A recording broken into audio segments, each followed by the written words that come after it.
I've got fossil fever. Yeah, that's nice. And I want to find one of my own. I'm an astronomer who works at the best science museum in the world. And while I love stars, I gotta admit, the fossils are pretty cool. In fact, when I was younger, I wanted to be a paleontologist more than I wanted to be an astronomer. But what could I do next? I had no formal training, just my interest and a passion. The same could be said for Mary Anning, a pioneering fossil collector who lived on what we now call England's Jurassic coast. You know the tongue twister, she sells seashells on the seashore? Well, that's her. She got good at fossil collecting because she went out and did it. And luckily for me, my parents just happened to have retired in the English countryside about an hour from where she lived. So let's go give my parents a visit and find some fossils.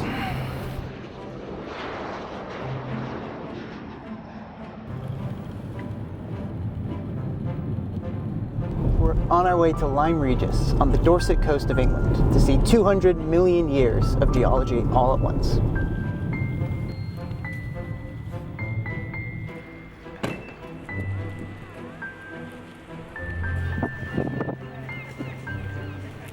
The small town behind me is Lyme Regis, but it's part of the Jurassic coast of England. And if we look to my left, you can see some of the cliff faces that expose the layer of rocks that have a geology that goes back 200 million years, where we will be looking for fossils.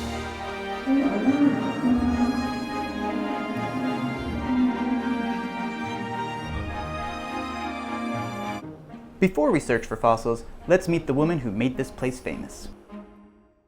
I'm here at the statue with Mary Anning, who is a personal hero of mine because she's a self-taught paleontologist. She was a local of Lyme Regis in the 1800s. This was at a time where paleontology was first starting off as a real science. There were gentlemen scientists who would come down to this area and look for fossils in these cliffs. Meanwhile, Mary's class, gender, and financial status meant that she wasn't considered a scientist by the others, even though she discovered and sold the fossil samples to them. I do really appreciate that the statue commemorating Mary Anning is looking out onto the cliffs that she worked on during her lifetime, even though it means that we can't get her in the same shot as me because of the sun. Mary Anning is somebody who was able to still persevere and become an expert in the preparation and discovery of these fossils in a way that nobody else was at that time. Other scientists would come to her for her expertise. Mary Anning was an expert in fossils before women were allowed to be scientists. But what is so special about these cliffs? Let's do some Geology 101 with cake to find out why. We can think of the Earth like a cake. Over time, a layer of rock is deposited, maybe through sediment on the ocean floor, with the occasional animal body thrown in there as well. Subsequent layers are dropped on top of that, one layer at a time. But the piece of cake isn't always preserved perfectly. Sometimes it can be slanted, or two slices get smushed together. Chunks can be taken out, and then new recent layers added on top of that. Most of the time, we humans can only see one layer, whichever the topmost exposed one is, and that's what geologic maps show. Which is why places where you can see a true slice through multiple layers are so special. Let's go see some layers of the Earth for real, after some cake. The Jurassic Coast is a UNESCO World Heritage Site, and who could blame them? Look at this amazing cliff face behind me. This cliff is about 10 million years of deposits from the top to the bottom from a part of the Jurassic called the Cimmerian.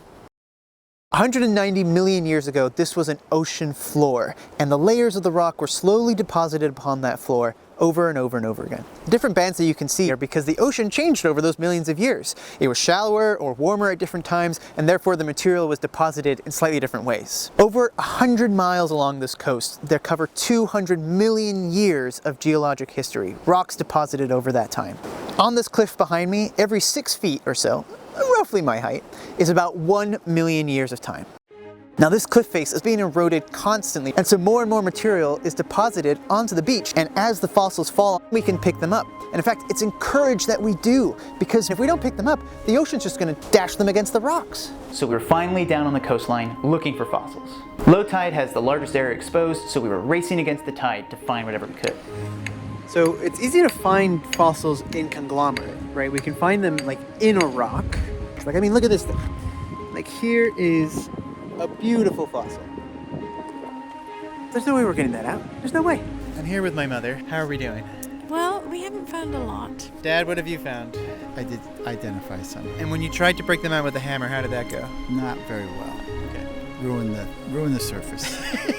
We searched for a few hours, and while we found plenty of examples of ammonites, it was hard for us to find any museum quality that we could really take home with us. But just as the tide and our spirits were at their lowest, something spectacular was revealed. We're seeing individual fossils getting exposed as we speak. So this is our layer cake again, and this layer is just being scraped away by the tides every single day.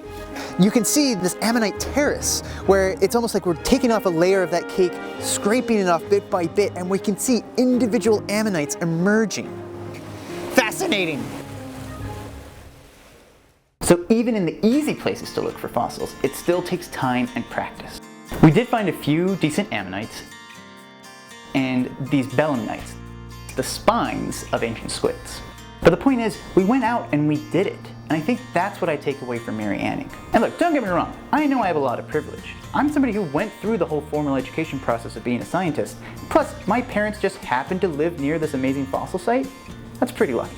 I think a lot about the availability of science, and Mary Anning's story brings up this idea of gatekeeping in science. And I think of a Stephen Jay Gould quote that talks about how it's not about the people who become scientists, because they're clearly very smart, but they're very smart people who don't get a chance to ever engage in science. And Mary Anning clearly is an expert, clearly was an incredible scientist, but wasn't considered one by the people in her time. I hope this video inspires you to look up the geologic map of your area and learn the history of the rocks around you. Not everywhere is going to have the right rocks for fossils. But maybe it's not fossils, maybe it's bugs, maybe it's birds, maybe it's stars. Whatever you have an interest in, don't worry about formal training. Find your passion and learn through experience. That's what makes a scientist. Be like Mary Anning and just go do it.